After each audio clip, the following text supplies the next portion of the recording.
اسلام آباد میں پاک امریکہ ایران مذاکرات کا دوسرا مرحلہ شدید سفارتی تعطل کا شکار ہو گیا ہے۔ وائٹ ہاؤس نے باضابطہ تصدیق کر دی ہے کہ امریکی نائب صدر جے ڈی وینس کا دورہ پاکستان مؤخر کر دیا گیا ہے، جس کی وجہ سے ایران کی جانب سے مذاکراتی عمل پر سرد مہری بتائی جا رہی ہے۔ دوسری جانب صدر ڈونلڈ ٹرمپ نے انکشاف کیا ہے کہ پاکستانی قیادت کی درخواست پر وہ ایران پر فی الحال حملہ نہیں کر رہے اور انہوں نے یک طرفہ طور پر جنگ بندی میں توسیع کر دی ہے۔ تاہم ایران نے اس توسیع کو مسترد کرتے ہوئے اسے بے معنی قرار دے دیا ہے۔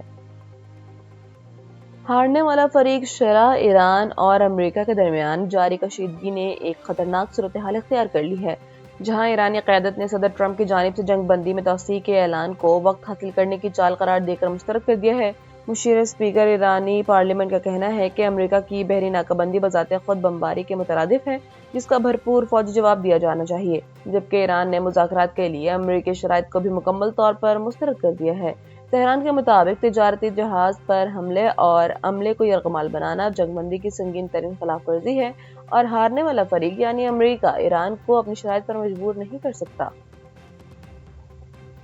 امریکی صدر ڈونلڈ ٹرمپ نے انکشاف کیا ہے کہ پاکستانی قیادت کی خصوصی درخواست پر انہوں نے ایران پر حملے کا فیصلہ مؤخر کر دیا ہے۔ سماجی رابطے کی ویب سائٹ ایکس پر اپنے بیان میں ٹرمپ نے کہا ہے کہ وزیر اعظم شہباز شریف اور فیلڈ مارشل سید عاصم منیر نے ان سے رابطہ کر کے ایرانی قیادت کی جانب سے متفقہ تجاویز آنے تک عسکری کارروائی روکنے کی اپیل کی ہے، جس کے بعد جنگ بندی میں بات چیت مکمل ہونے تک توسیع کر دی گئی ہے۔ تاہم صدر ٹرمپ نے واضح کیا ہے کہ امریکی فوج کو بحری ناکہ بندی جاری رکھنے اور ہر لمحہ الرٹ رہنے کی ہدایت جاری کر دی گئی ہے۔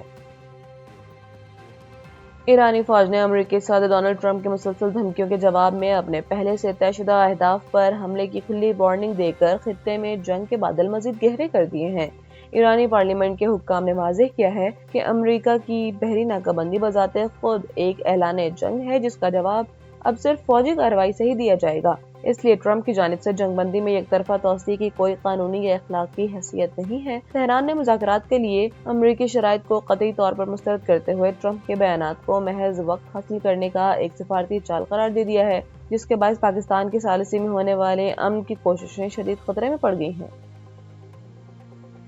لاہور کے علاقے چونگ میں پولیس مقابلے کے دوران 2 خطرناک ڈاکو ہلاک ہو گئے ہیں، جبکہ ان کا ایک ساتھی فرار ہونے میں کامیاب رہا۔ پولیس کے مطابق موٹر سائیکل سوار مشکوک افراد کو روکنے کا اشارہ کیا گیا تو انہوں نے پولیس پر اندھا دھند فائرنگ کر دی، جس کے جواب میں پولیس کی جوابی کارروائی میں 2 ڈاکو مارے گئے۔ ہلاک ہونے والے ملزمان کہنا سمیت دیگر علاقوں میں سنگین وارداتوں میں مطلوب تھے، جبکہ پولیس نے فرار ہونے والے تیسرے ملزم کی تلاش کے لیے علاقے کی ناکہ بندی کر کے سرچ آپریشن شروع کر دیا ہے۔